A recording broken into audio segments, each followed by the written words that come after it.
I'm good at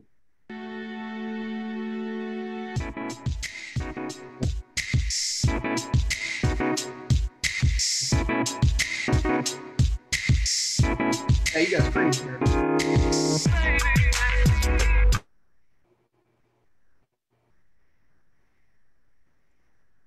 You're showing all your windows. I'm good, Mike. I'm sorry.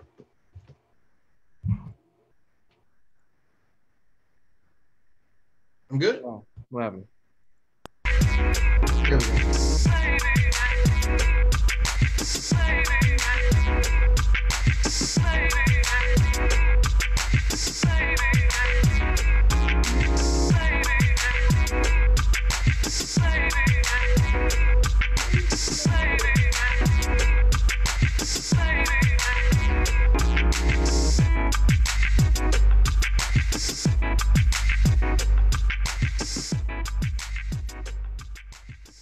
What up? What up? What up? Welcome back to another episode of Cultivated Ignorance. I am Will, the host. You got Mike over there doing nothing. This week we got a dope show for you. We're going to be talking about all this crazy Joe Budden and Charlemagne nonsense. Just like me and Mike, two best friends, trying to achieve for black folk with, we just going about it different ways, Bro, I'm out here Malcolm X and you out here Terry Crews. You out here trying to tear the system down with your radical nature. I don't know where I'm going with that. We're also going to be talking about what was it? Slim Danger, Chief Keef's baby mama, exposing Odell for wanting poop on his chest. Apparently. Little baby right there. That's little butt baby on his chest. So we're going to be talking about that. We're also going to be talking about the blackfishing. New term to me. New term to me too. I just found it. It's kind of like catfishing, what Mike does to these girls on Plenty of Fish and all these other websites. But yeah, so blackfishing is, what is it again, Mike? Is when white people pose as black folks? When white writers or white media personalities pretend to be black on social media and through like authorship, through any type of gaining popularity or money, they pretend to be black. Think of your girl Rachel Dolezal, or in this situation, Jess Krug, who is a professor who recently got exposed for pretending to be black in her books and stuff and on social media. So apparently that's a thing. apparently we're making it really cool to be black now. Like super. That's cool. What I'm saying. It's just all time high. It's just super lit to be black. In fact, you gotta steal it now. Get out for it. Yeah, man, dope show lined up today. Just me and Mike today. We're gonna have dope guests back to y'all on the next episode. Yes, but Mike, tell them about the Patreon. I gotta do something real quick. My bad. All right, we'll gotta go boo-boo. While he's doing that, we do have the Patreon popping. Yo, shout out to all the people who are already patrons. I think we have like only a few people, but y'all have helped us pay our producer, pay for these some of these programs. Like we use Zoom as well as SoundCloud. Y'all have been amazing in helping us pay for those things. As you can see, we have 3 different tiers. If you just want to be a supporter, you just want to help out the movement, it's only $5 a month, or $5 once. You can just help us out one time if you want. But if you're trying to look for advertisement, we do have tiers for $15 and $25. We help you put your show on. We have helped numerous other friends and creators put their shows on this platform. And we'll be more than happy to do that for you. Also, there's exclusive content out there. We're back on our ignorant reviews tip. Right now, we're reviewing Lovecraft Country. If you watched the last episode, we went into a serious debate with Thad. Shout out to Thad. He's in the background on Lovecraft Country. They tried to tell me I was trying to make the show to be too revolutionary. I just want more out of the show. But whatever. But yeah, we got ignorant reviews back up and popping. We just did episode 5 of Lovecraft Country. Hilarious review, by the way. We talk about what we're gonna do if we wake up white one day. Just all kind of stuff. All the things. It's just really good stuff. So check us out. Patreon.com/cultivated ignorance. And little as $5, man. You can just help us out. So thank Do y'all. it. Love y'all. You can do it just like them OnlyFans y'all be signing up for. You Yeah, try it for a month, $5. You see if exactly. you like it. After that you can choose to rebuild, Yeah. or not. So You yeah, can do auto subscribe. You can auto subscribe if you you can want. do Or if you auto don't. subscribe too, but but we're not gonna pressure you into that. Pay the $5, see how you like it, see Right. what we got to offer. Um, See if you like just like our OnlyFans, cleave. If you don't like Will side show you a boobs, little you bit of can show you a little bit of cleave. You know. a little bit. All right. um. So I don't know if y'all have been keeping up with the Joe Budden and Charlemagne nonsense.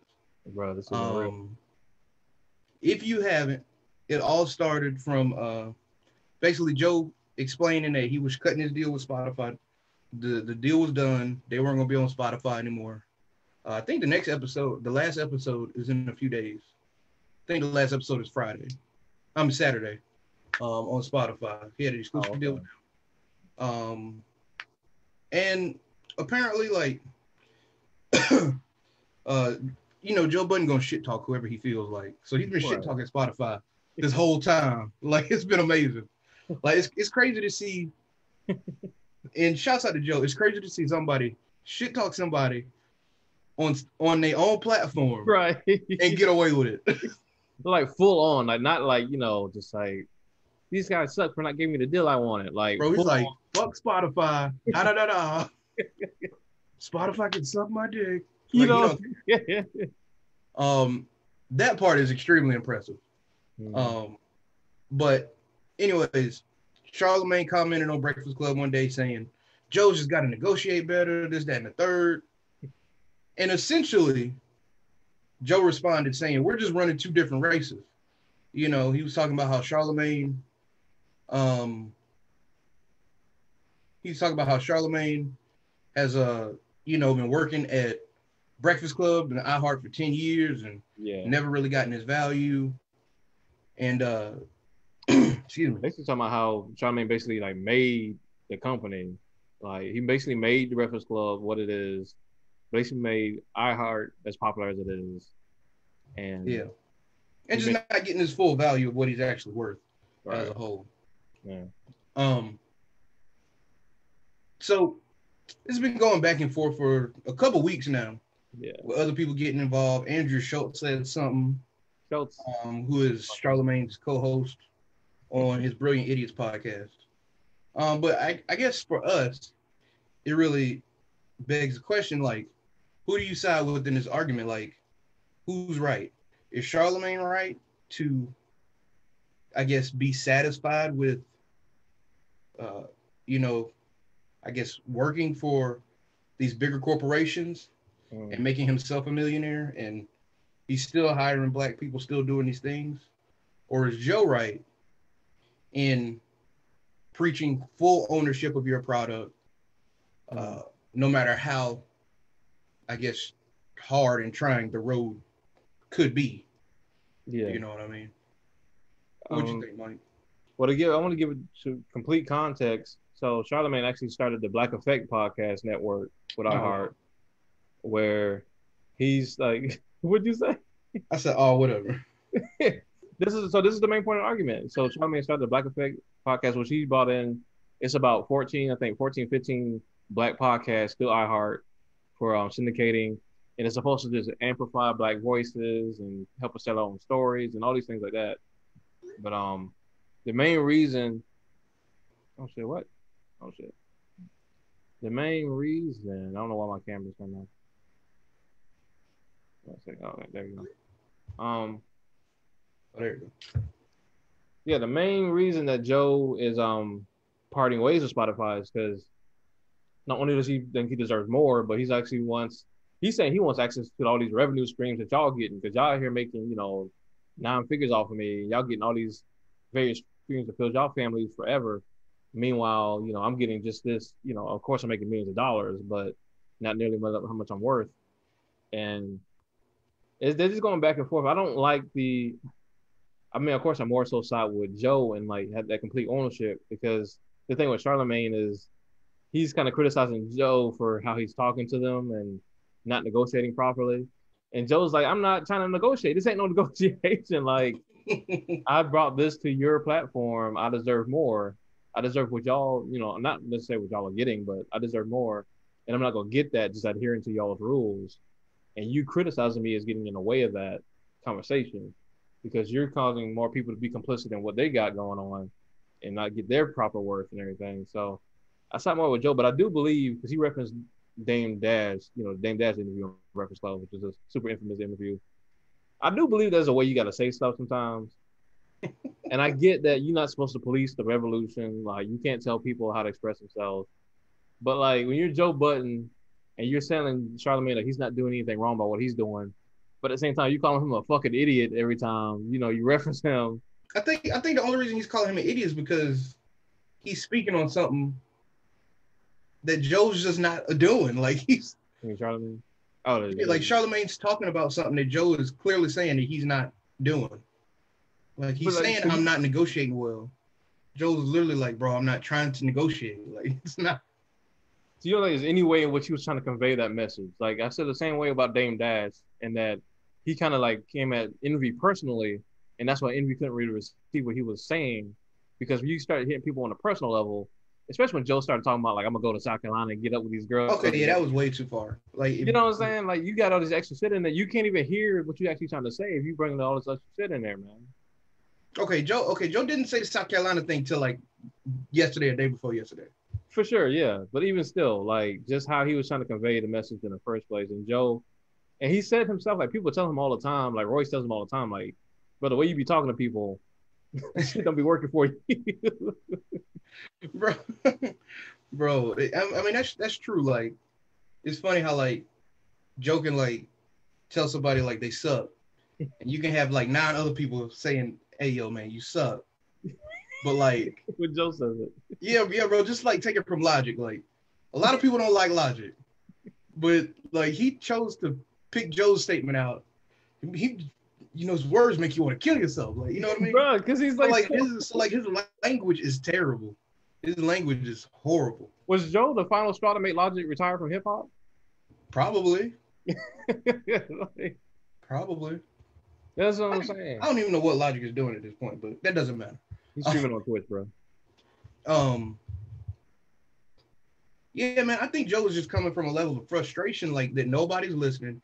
He's got this fucking smear campaign going on right now. Right. Yeah, that shit's fucked up. Yeah. You know what I mean?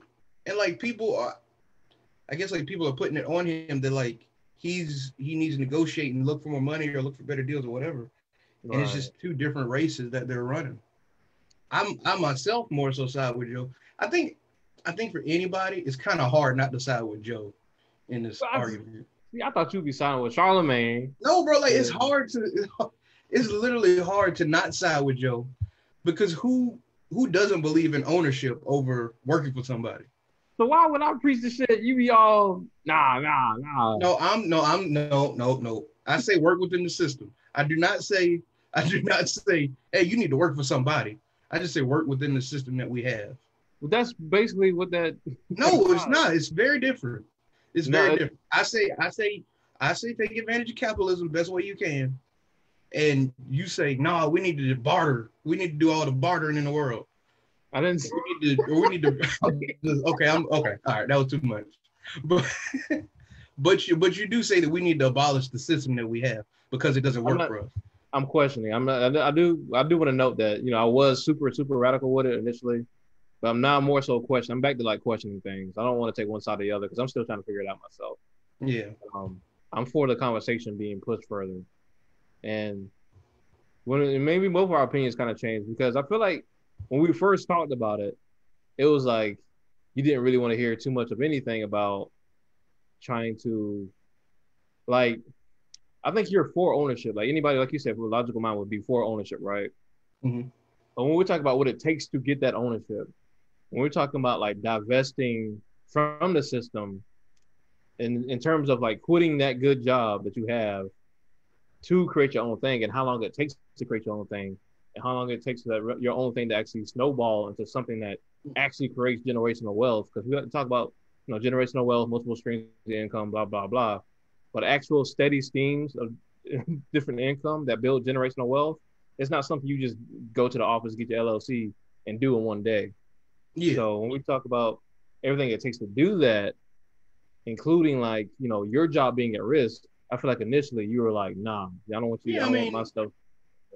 yeah, I mean, I guess so, but I think anybody is apprehensive to, really starting that journey, from quitting their job to owning, everything their own. I think anybody's apprehensive. But just as an overall idea, I'm super for ownership and, being your own boss. As Yeah. an idea, as a practice, I'm very worried of doing it myself. So shout out to everybody watching. Shout out to Terry, Thad out here, Tacola.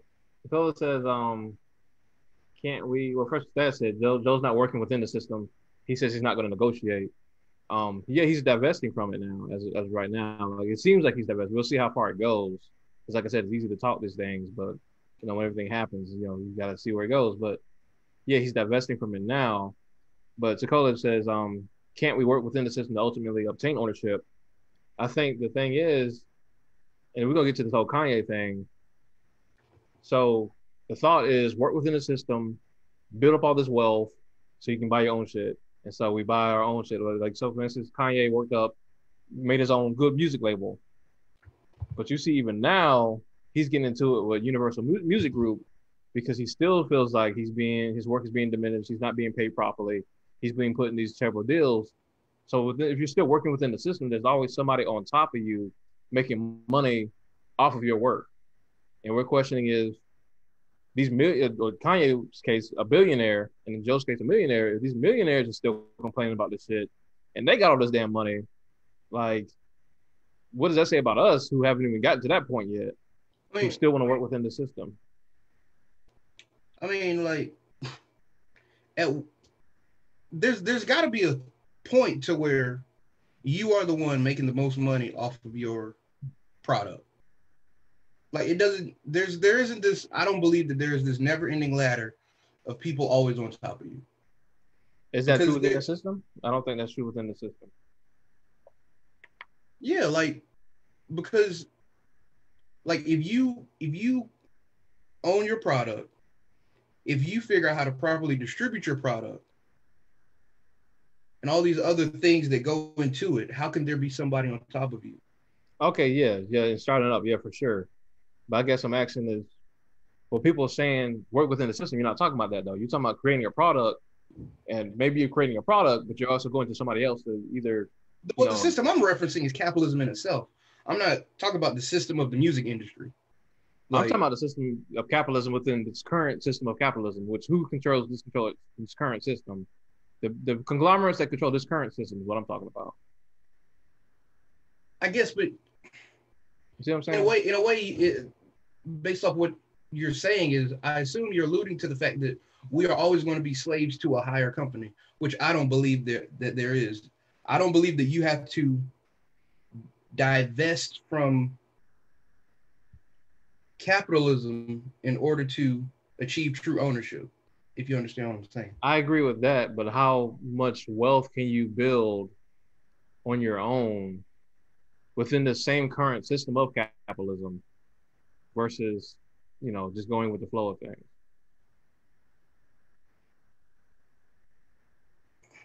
You see what I'm saying? I get what you're saying, but I don't think it adds up. Because, like, why would there be a cap on, like, I guess you think, like, the rules are always going to change to where somebody's on top of us. Is that what it is? In this current system of capitalism, the rules will always go in the ruling class's favor. Yes. Correct. But just because you do your business differently than other people in capitalism, that doesn't mean you're out of the capitalist system. No, I'm just asking how much success will you attain within that system, divesting from those, from that ruling class of people. I feel like you can obtain a huge amount of success. I don't know exactly, the numbers on it, but I don't see why you couldn't gain an exponential amount of money if you do it yourself and you figure out how to do it, in an efficient way. And you feel like because I feel like if that was the the mindset, then people will have no issue, going this path of ownership, versus employmentship. And Well, it's not that fact. It's the fact that the information is guarded. You know what I mean? The information is not readily available. Yeah. So that's a good point. That's a good point that I want to get into as well. So, talking about the whole Kanye. I don't know if y'all been on the Twitter. I'm sure y'all don't follow Kanye these days. Like me and Will we and Will have divested from Kanye in a lot of ways, sadly enough. Dang, you hate to see it, don't you? You do hate to see it. Like Kanye, I mean, apparently, allegedly, Twitter has like banned his account because he was going wild, like he do, and he released like all his documents from his contracts from UMG, Universal Music Group. He has said that they have been doing him dirty for a very long time now. Hit Boy came out to say the same thing. Wale, Wale has been, which I don't want to make fun of Wale too much because Wale has been kind of like the bitter rapper, the bitter rapper trope. Yeah. He's been that dude for a very long time. The industry ain't never loved me. Yeah. They don't blackball me, yeah. But I don't want to like dismiss the points he's trying to make. Like I do think in a lot of ways his complaints are legitimate. But of course he came out and co-signed on it. And these are people who have become incredibly successful, millionaire, like I said, millionaire rappers, millionaire producers. And they still feel this way. And a lot this is one thing I did get aggravated with Charlamagne with. So I listened to the Breakfast Club talking about it. And the first thing him and Envy said was like, well, y'all don't have to sign those contracts. Like, y'all didn't have to do these things. Like, nobody forced you to sign these contracts. It's your fault that you're in a bad deal. But, like, if you don't have the knowledge of what a good deal looks like, and then if they would say stuff like, before I do anything major, I talk to Hove. Before I do anything major, I talk to Rick Ross. You know what I'm saying? Charlamagne was like, I'm trying to sell some property, but I consult Envy first because he knows how to sell property. How many like upcoming rappers do you know have access to these megastar rappers to actual advice on signing a deal to even be able to get that kind of advice in the first place? So like, I feel like people are dismissing the fact that you only have the choices that are presented to you, and if you don't know any better. So, I guess like it's like a means to an end thing. Like I feel like at the beginning, you're probably going to sign a bad deal. You're probably going to sign a deal that doesn't properly compensate you and all these other things.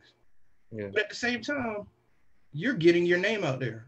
I feel like that is the trade-off. Like to come from not necessarily nothing, but to come from a low level of popularity, at least on a mainstream scale, to being able to put your name out there like that. And then like after you get a deal and that deal expires, like either renegotiate or fully own your product and figure out what to do with it from there.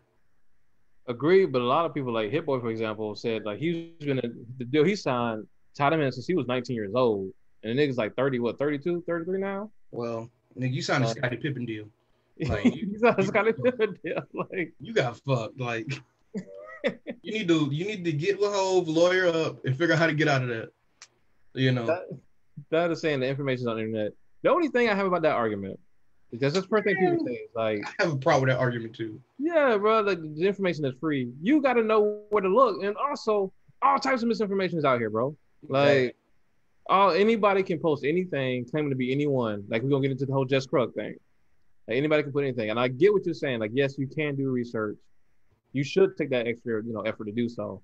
But like, I don't think it's as simple as just going into Google and saying how to find a good record deal. Like, but on the other side of that, unless you're talking to a rapper or somebody who's had a deal before, you're trusting in a lawyer who is getting commission, to negotiate something for you. Because even with a lawyer, you still really don't have the knowledge. You know what I mean?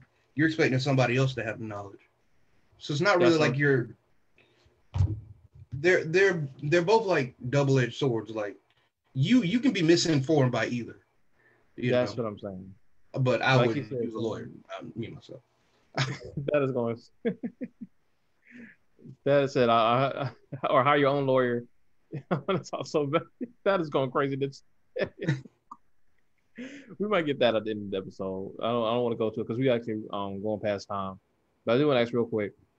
So with people, like I said, these millionaire people, rappers like Joe Budden, like Kanye, who are being so vocal. That's one good thing about the internet is they can build their own platforms to be so vocal about these things to let us people know who don't know any better what's going on behind the scenes.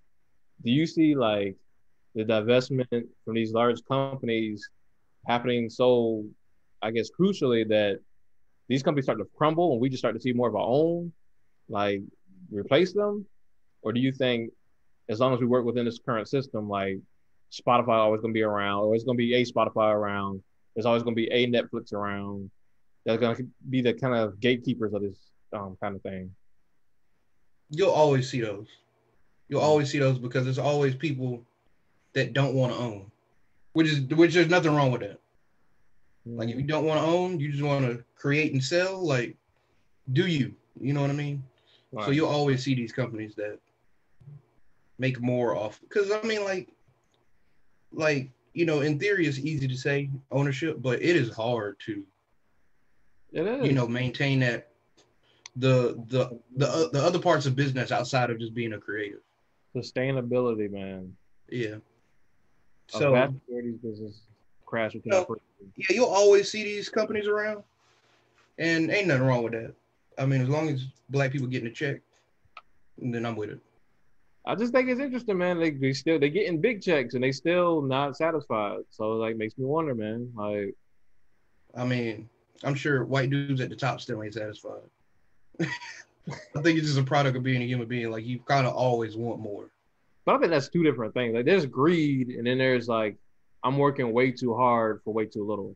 That's two different things. Well, yeah, but I'm just saying, like, as just being a human being, like, you just gonna want more, no matter what it is. Like, you gonna find a way to either try and get more, or you gonna feel like you deserve more. I agree. I just think I ain't gonna knock nobody for that. No, I think there's a difference between that and like literally I'm being undervalued and not being paid properly. Well, then they can do it yourself. That's what they tell them. All right, man. Yeah, I'm gonna come back and review these comments, but y'all going crazy in the chat. Shout out to everybody watching, yo. With Jonathan Jonesy in here. That is about to lose his shit. That might quit the show after this one. All right, man. You want to talk about your boy Odell? Oh, yeah. So, first off, sports back, football back. Oh, thank God. Thank the Lord. He was in a dark place for a long time. I almost ended it all, but sports. Bro, he was in a dark place for a long time. So, if you didn't know, rumors came out last week that Odell likes being pooped on. It was oh shit. Hold on a second. I had to put up the shit. Okay.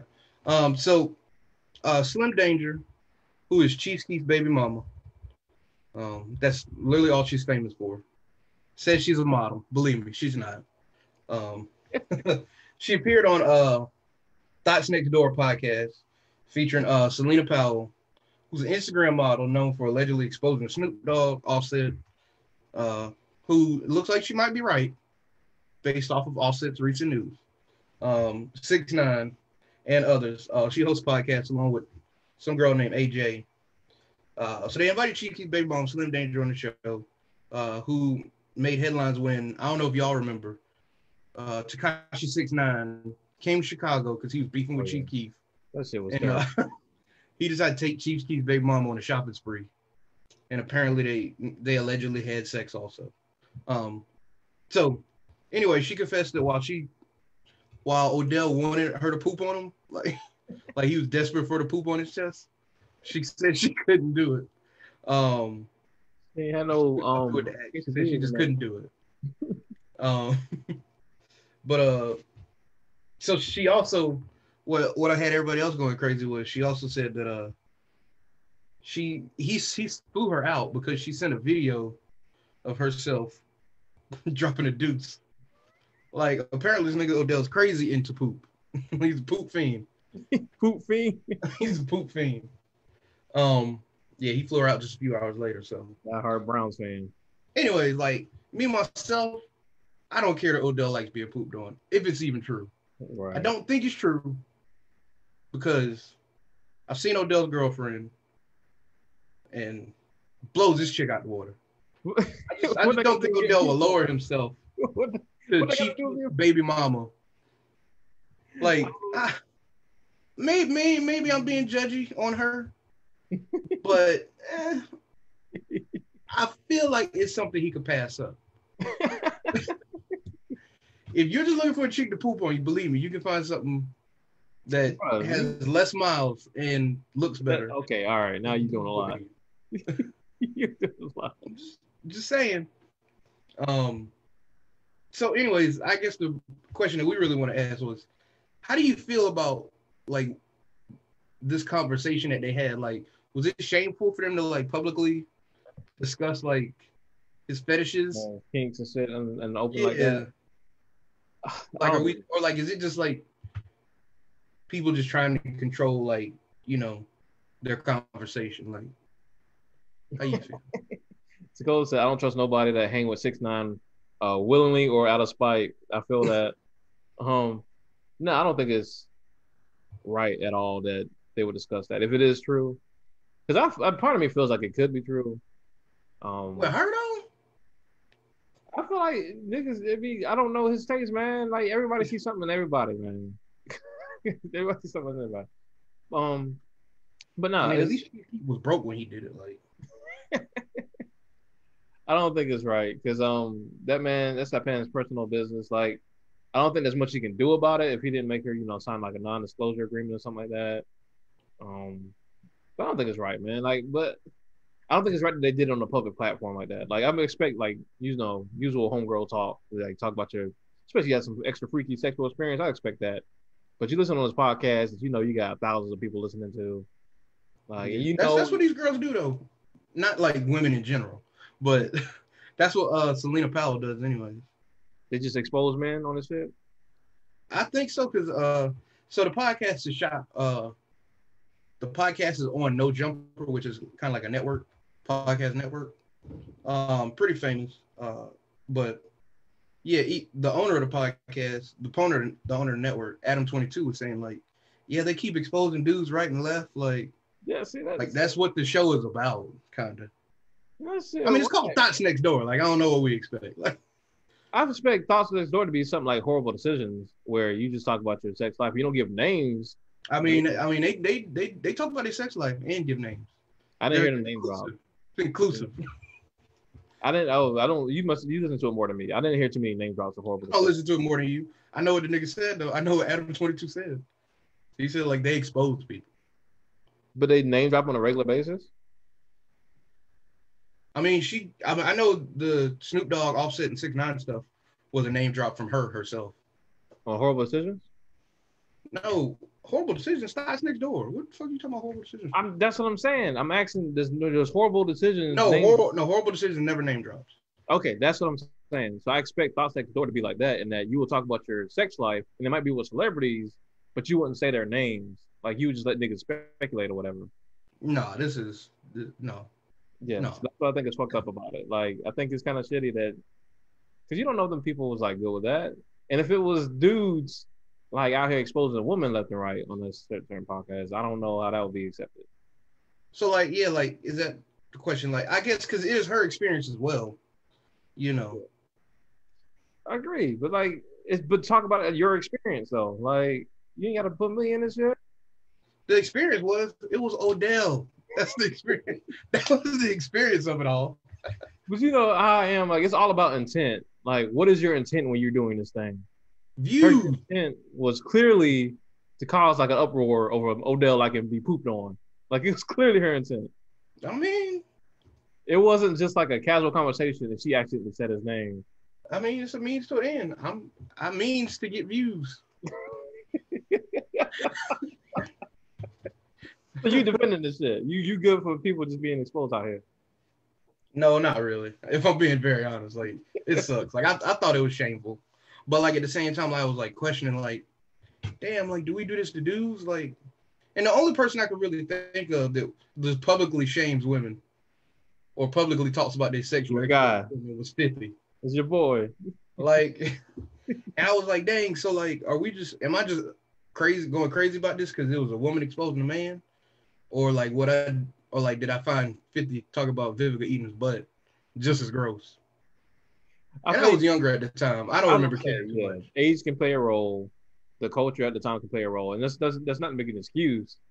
But like, you know how we talk about all the time, like how you try to apply the rules of today towards the past. Like just because people got away with it doesn't mean it was right. So like I didn't consciously know like 50 was a dirtbag growing up when I was in high school. Like I thought the nigga was a dope ass rapper. Bro, I'm gonna be honest, like even crazier. We didn't even think that R. Kelly sex tape was gross back in the day. Yeah. Oh my god, bro. Perfect. That's sad. So sad. That shit was getting shared in damn gas stations, bro. Like that shit was hella gross. Like how? Like I'm laughing because it's so ridiculous. But like how was that a thing? How outrageous it was that it was even a thing. Like people, like comedians, would literally watch the shit and then make their stand-up routine on the shit, and come out and just be like, "Yeah, I watched it," and da da da da da da. Like it took us like what was that, like early 2000s? Oh my god, yeah, bro. It took us like 10 or 15 years to figure out, oh, this shit is gross. That's fucking crazy. Yeah, so like I don't know, man. I wish there was more examples than just 50 Cent. You know. Of men being this gross? Of men, like, yeah, just outing chicks for having, you know, or doing things in the bedroom. I couldn't think of it. I tried to think of like I thought Kanye at one time said something about Amber Rose, but I couldn't find it to fact check. I think Kanye been doing shit like that. Didn't A$AP Rocky do something like that with Rita Ora? He did do something like that with Rita Ora. Yeah. But yeah, okay, so just like that, I don't think people were publicly outraged. I know. Yeah. I don't really remember that. I remember it being like, I remember hearing about it, but not like diving into it. And also, you have to contextualize it in that, like, I still don't really know Rita Ora like that. I don't know none of her songs. I don't know what she does. She looked good. She looked kind of good. Basically. That's all I know. And I didn't know that until I heard about this whole situation. So I didn't think too much about it. But like Odell being like a superstar wide receiver, you know, that's a little bit. Yeah, it has to be some kind of example of like a super popular woman. I think Rocky did like a subliminal about having sex with Rihanna, but like he didn't really say it. I don't know if we would be as I don't know if we would think the same. Especially like as a whole, like as the public. Because generally, like, you know, dudes doing something crazy or whatever, you know, I feel like women get shamed more for being outspoken than men. You know what I mean? Yeah, generally speaking, yeah. So I don't know if it would be the same. I don't know, man. If like, I don't know, man. If somebody, you telling me if, I don't know, I don't know, Tyler the Creator or somebody came out and was like, I butt fucked Beyonce, like one time. We know that ain't happen because that nigga gay. But before he was gay, like, if he said like when, you know, during the whole situation between her and Jay, like she had like ass sex or something with Beyonce, like you don't think people would like kill him? I don't think so. No. I think so, bro. Let's be honest. I don't think so. I mean, look. Okay, so this is not a perfect example, but just look at the like August Alsina and Jada Pinkett thing. Like the narrative shift real quick off of August Alsina. Like even though he exposed, I mean, it wasn't really like she did anything shameful, but like, but like you know, she's married and publicly they had like a perfect relationship. I did see a lot of people come from in that they were like, why would you even say that? Why are you coming out now? Are you trying to get? You saw that in your little liberal leftist chat rooms. Like, these aren't real people. These are internet livers.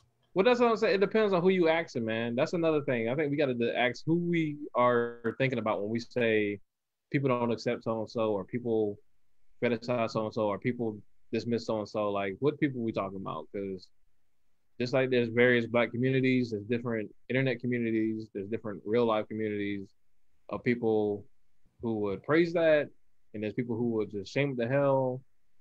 There's different types of people, man. I don't know. I think like anybody.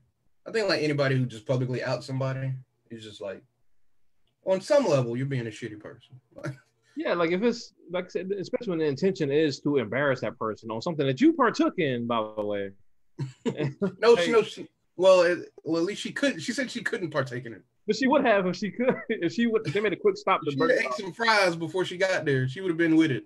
They made a quick stop by Taco Bell. Like this shit would have been. Oh yeah, that thing would have been all over. That shit would have been. All right, let me stop before I work myself out. Yeah, because I felt like I was doing the same thing. I just ate too. So last thing in this thing, but do you think stuff like this, like if you think like if he came out and was like, yeah, I like to be shitted on, like what of it? Do you think more and more celebrities coming out about their kinks and fetishes would kind of open up that dialogue a lot more for like regular people to be yeah, I guess so, but like with all the free porn that's available, like I feel like you got the information. Like people are into crazy shit.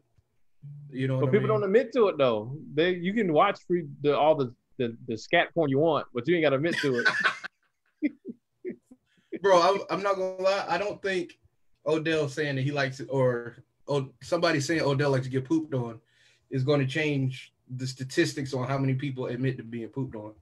Like, I don't think it's going to move the needle. Like, I don't know, bro. I think the problem is the shame in poop itself. Well, that's what I'm saying. I don't think this is gonna make a big dent in the shame of poop. That's what I'm saying though. If he's like, I like to be pooped on and I'm not ashamed of it, I think people would be like, nigga, I like to be pooped on poop too. Is gross. I guess it's not the shame of poop. It's the poop itself that is gross. No, but people are shaming except like you get pooped on though. Poop is a sexual stimulant in some kind of way. And I don't think many people are with that. I think a lot more people might be with it than you know. Nigga, no. All right, man. No. We're gonna have a heart-to-heart years from now. You go like, hey man, I gotta tell you something. nigga, I've been getting pooped on for years. Also, identity getting pooped on and it'll never turn back. Bro, let somebody poop on me during sex, bro. Oh my god. I'm puking, bro. I'm puking. I've been Vic said, what the hell did I walk in? But I've been thrown up on during sex. That shit almost I've been thrown up on. That shit is, I mean, in proper context, it can be a good thing, but like not a good thing. No, not with that porn shit. No. I'm saying. In proper context, it can. Okay, all right. In what proper context is puke okay? So I'm not gonna put my business out here. I'm not gonna do it. All right, what's the next topic?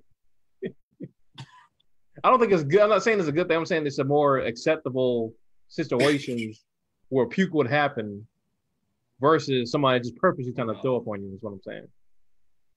You get what I'm saying? Say that puke shit for the porn. You get what I'm saying? All right.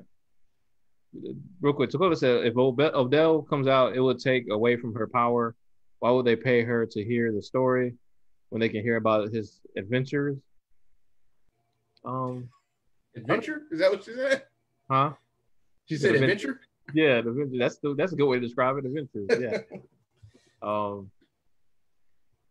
mean, I don't think she's interested in getting paid for the story. I think she just wanted the clicks and the likes and shit, and she knew she was gonna get it. Definitely did. Yeah, man. All right. So last topic of the night. We talking about blackfishing. In case y'all don't know, here we go with this weak ass shit. Bro, in case y'all don't know, it be straight white people out here pretending to be black on these social media streets. Been a couple of people got exposed for this, honestly, but I guess the most notable was Jess Krug, who is a professor at Washington. Lying white motherfucker. That's what tenured professor. That's what it need to say right after her name. Accolade, lying white It's motherfucker. just lying white motherfucking crud. 10-year professor, man. I'm sure it was making six figures or so. Wrote books under her black moniker. Was on social media. This is the main thing. Like on social media, going in on people in the name of black revolutionary justice. Um, this is bad. But anyway, people were just like looking at her sideways, like, "Yo, what's going on? This don't sound right." People kept digging, and finally, not that she had a come to Jesus moment, but basically people forced her out, and the college basically forced her to resign, and she released this apology saying like, what I did was terrible. I like colonized blackness, black trauma, and used it to my advantage, and just all this grossness. I actually came up with this topic. If y'all know me, y'all know I'm a huge fan of For Harriet, the YouTube channel, amazing channel. If you don't know it, check it out. But we were on a Zoom call, and we were just talking about this, man. Just trying to figure out like how do you even get to the point? Like, has the black experience, like the black trauma, has all these things become so commercialized that like white people got to steal blackness, like actually steal blackness, and try to become it online to profit off of it? I mean, This shit is I don't know, man. I'm so disappointed in this motherfucker, man. It's so like, she said, according to her, that she never felt like she fit in white society. She's never lived, or at least in her adulthood, she's only lived black. You know what I mean? So for her, I don't know. What does that mean, though? It's desperate. It's pathetic. But for her, I don't know if she was trying to. I don't know what the motherfucker was doing, man. like at the end of the day, you could just say I don't understand. I don't understand what this motherfucker's motivation was. Yeah, this is a completely valid answer. But I want to know what it means to as a white woman to say that you only lived black. What does that mean? She doesn't identify as she doesn't identify as being black. It's like she's transracial. You remember? I'll slap you in your face. Shut up. Slap you over this shit. I'm a firm believer in transracial. I'll slap you dead in your mouth, bro. I'm not lying. I'm a firm believer. If transgenders can exist, I feel like transracials can exist. I need to know what trans race, whatever the fuck, will be based in. Like, how are you admitting that you're a black person? This skin color is not mine. So it's a skin color thing? Or are you saying that because this, let me tell you the shit, let me tell you bullshit. So, people was in this woman's DMs, right? Like, I'm getting actually upset.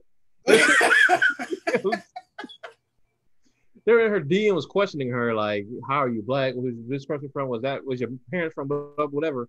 It'd be one thing if you just was like, I'm going to ask any questions. Like, I don't have to prove anything to you. That'd be one form of, audaciousness. This nigga made a whole narrative of how her, like, mom was like a crack addict and shit. Okay. And, like, her dad was in and out of jail. And she lived this hard, terrible black life. And the last thing, she took the worst parts of being black. Like, she took the worst black story and perverted it. This is what I'm saying. This is what you think is black. It's just the struggle. You're making black synonymous with struggle. I think that's my problem. Yeah, I completely understand that. See, that's why I think for a white Jewish girl from suburban Kansas City or Kansas, wherever the fuck it was, if that's what you're coming from, then if you want a believable, I guess she thought that would be the most believable thing. That's what I'm saying. Instead of just growing up regular, like the fact that you had to dig through the deepest of Tyler Perry movie plot lines, carve out your black narrative. Oh my gosh! So it's like, yeah, we ain't got no answers for this, y'all. I just wanted to share this with the world. I wanted to. We ain't got no answer. I just wanted to further show that, like, literally on the social media streets, like anybody could be anything they want, and that this is why I get so worried. We talk about Lovecraft. I get so worried about Oh, commercializing shut up. black Oh, people. shut up. Like, Shut up. I like the last episode, man. Shut up, shitting on Lovecraft. Oh, you just I'm a not hater. on Lovecraft, but that's why I get worried, man. Because like it becomes a commodity. I'm not with that shit. Oh, them niggas living good on Lovecraft. Why you got to throw salt on their game? Because they black. That's why. That's why. I know that's why. They should be trying to tear down the system, ain't it? Exactly. Goddamn radical. That's the problem. It should be on home black office, not home box office. But honestly though, like the commercialization of like the black experience, especially like in media, like with TV shows and stuff like that, like they're kind of doing the most. That's what I'm saying, man. But at the same time, we want to see ourselves on TV. We want to see these other things. So it's gonna come in a whole bunch of different forms. I was saying maybe this is part of the pathway to that, but I'm not gonna lie. I was kind of aggravated with the damn NFL because all this shit with the Kaepernick thing, and now y'all niggas got this whole social justice promos and shit. Now y'all about to what? I tell you what, I got a problem with this whole Kaepernick thing, and this is petty. Okay, so you gonna add Cap? So you gonna add Cap back to Madden? Okay, good. You should have never took the nigga off. Okay, that's great. Why is this nigga rating above Cam Newton's? Tell me that. Really? Tell me that. Yes. Tell me why the fuck that is. That's just EA trying to pander to black people. That's all that is. And then of course Cam throws up the black power fist whenever he scored a touchdown. Like, come on, bro. I don't remember the last time Cap played, but I don't remember that nigga ever doing that. No, he doesn't. I don't remember this nigga ever. Like, come on, son. Like, all y'all had to do was make this nigga kneel at the beginning of the game. Like, that's it. EA trying to make y'all forget that they put out the same game they've been putting out for the last 10 years. and they try to pander to black people. Like, bro. That's so they got a higher rate than Cam. That's the funniest shit in life. That shit trash. Oh, that's funny. Okay, so real quick, because I had this question about timeline. So the thing about this apology, and if y'all want to read this apology, if y'all don't want to read the apology, I don't blame you. Because it seems it's not even an apology. Let it be clear. It's not an apology. It's I did wrong, and y'all niggas got to accept it that I'm a shitty person. Because Dad, can you pull it up real quick? Okay, Dad, I want you to Control F and find sorry in this motherfucker anywhere. You won't find sorry in this piece of shit nowhere. And she says apologize somewhere in it, but she says I'm not gonna apologize because da. Like, no apology nowhere in there. It's I'm a piece of shit, and it is what it is. So you can exit out of that, but the point of it all is she never said I'm sorry. It's just so self-indulgent and like, yeah, it really is. I've experienced this before with like a white person, like a racist with a person that was unpacking their racism. It's kind of like, pour it on me, like I deserve it. Give me all your animosity. Give me your hate. Yeah, but like, and it's like I guess they're trying to get the emotion out that like, yes, I know I'm guilty. So it's like I'm exposing myself, so y'all can't like, I guess make me feel any more guilty than I'm already showing. It's like the nigga that got a new outfit and he already clowns himself before he walks in a room, so you can't say nothing about his outfit. Like, yeah, it's crazy. So I was wondering if, because she does call out her trauma, and I think I don't care. She alludes to something about mental illness or something like that. Care. So it had me wondering if the concept of white supremacy, and when I say white supremacy, I don't mean just somebody just being racist. Shut up. Let me finish the question. I just mean somebody just having like racist thoughts or prejudices. I'm talking about somebody having these thoughts so intensely that they have full-on delusions that this other race is actually in the imminent danger to their existence, So where they would actually, want to practice genocide. Look at, Dylann Roof or whoever, or KKK members, whoever you want to use as an example. So the fact that they would actually enact violence on those people because they think that their life is at stake if these people continue to thrive, is that not venturing in towards mental illness? Like, is that, I don't think that's regular, good old timey racism. I think that's something else. Just fully explain your position, so I can say. I don't have a position. I'm asking a question. I'm just asking a question. Yeah, is it when it becomes pathological, when it becomes like the black race is a detriment to the world, when those thoughts start to come in, is that not telling of like a psychological disorder more so than just like learned experiences through, your racist uncle or like that? No, you just a shit person. He's just a shit. You just a shit person. Like, and I don't even really like this question because I feel like at this point in society, like we're too willing to use the word mental illness, you know what I mean? To try and like figure out why some people are just shit.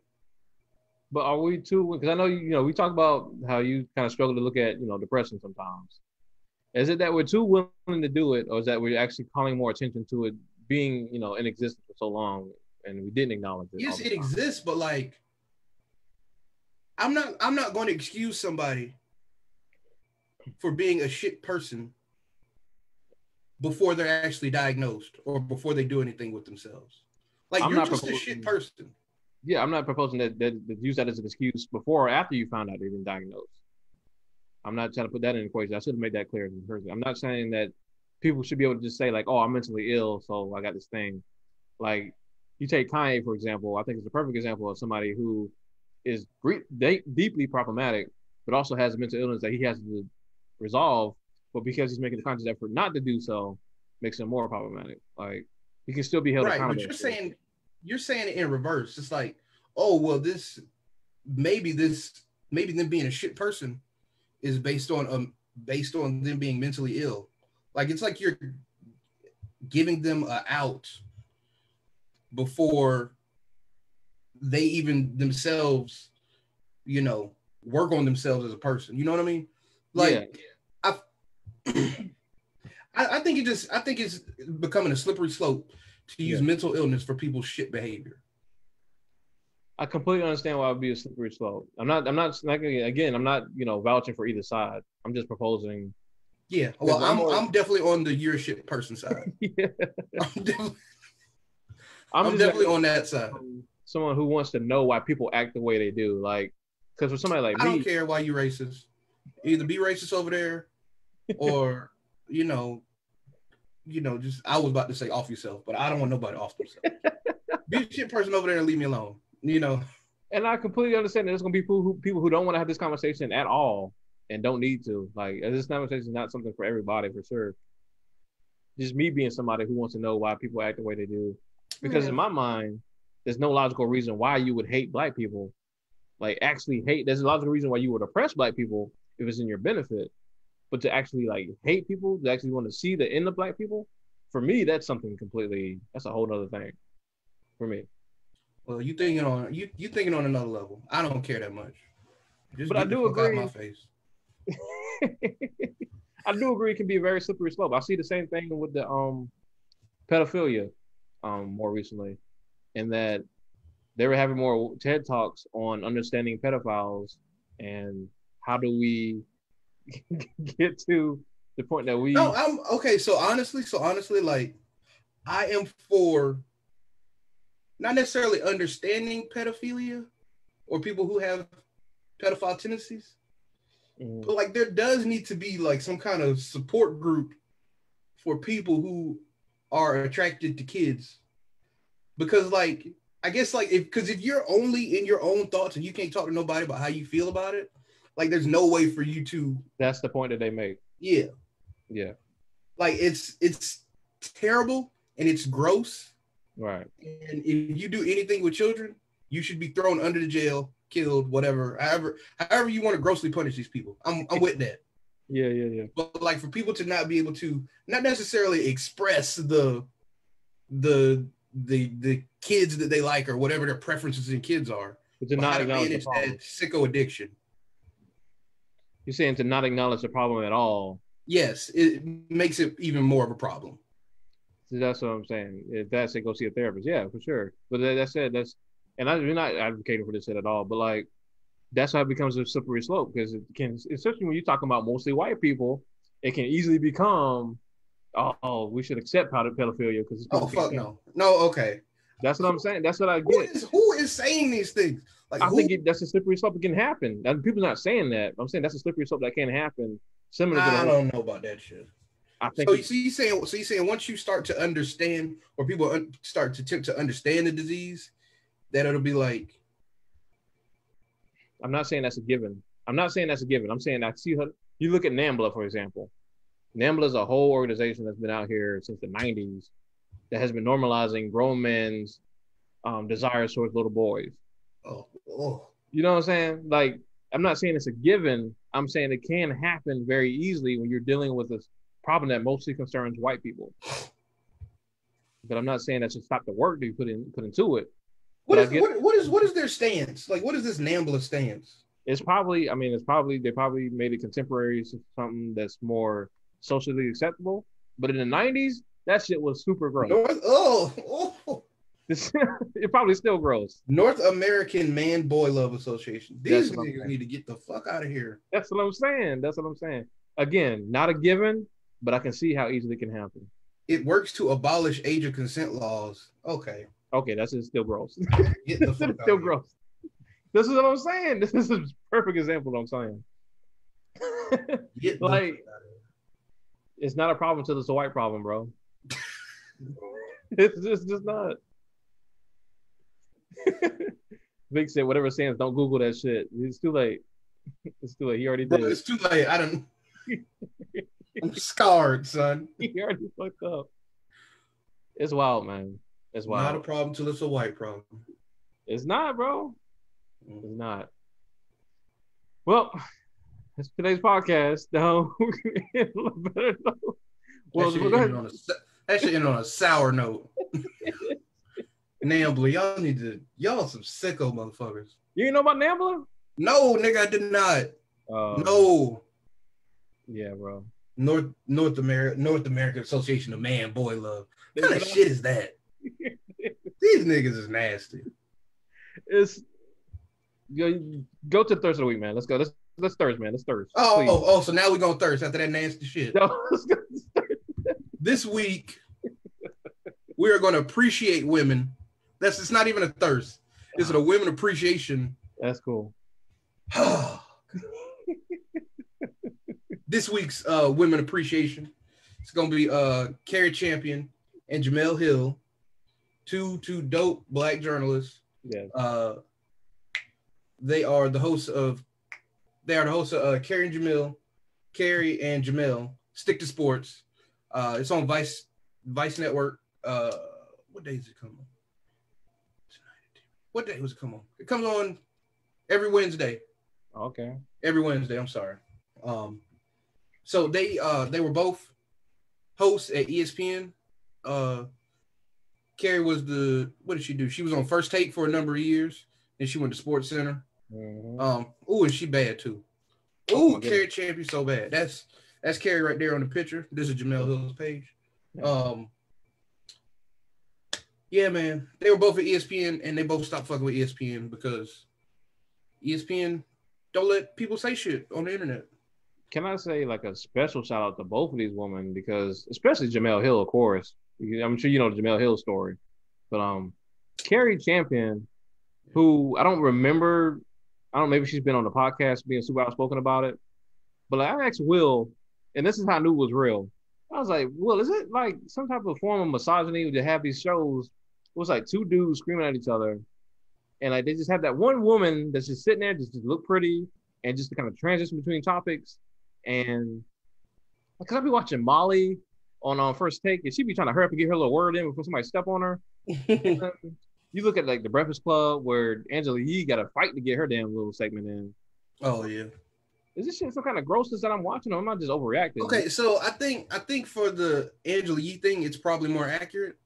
But for at least Carrie Champion and Molly Karam's point, like they are the moderators. Like they are not they're not the personalities of the show. I get it, but even in the fact that I feel like it's gross that they always put a woman in that position. I was just about to say that. I understand that point, but for them not talking, like that is the, for the most part, that is the job. That's what I mean. Like it would never be normal to see two women screaming at each other about sports and like a man sit there to look for be eye shut the hell up. You know what I'm saying? And she even talked about it on, I think she and Jamel were talking about something, and she did say that like something about like that dynamic you're talking about. Like they refused to let her get a word in, and it wasn't just Skip and Stephen A doing it. Like it was the show structure as well. You said that was on an episode of this podcast? She appeared with Jamel Hill on something and brought that up. Okay. I don't know if it was an IG live or what it was. I can't remember.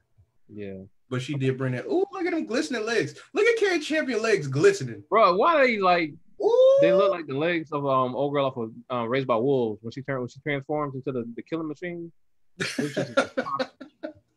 just bronze and just I know, but just bronze, cocoa buttered up. Golly, Carrie always been fine. Yeah, that was beautiful too. Yeah. That's all I'm saying. Much better enough.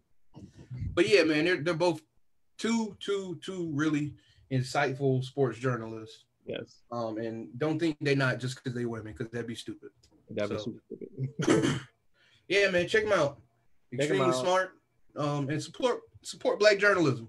Yes. Because I don't think it's supported very often.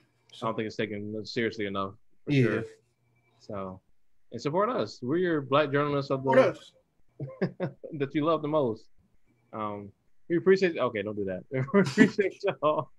We love y'all. This was an insightful conversation. Hope we don't get canceled for having it. We'll see y'all next 2 weeks from now.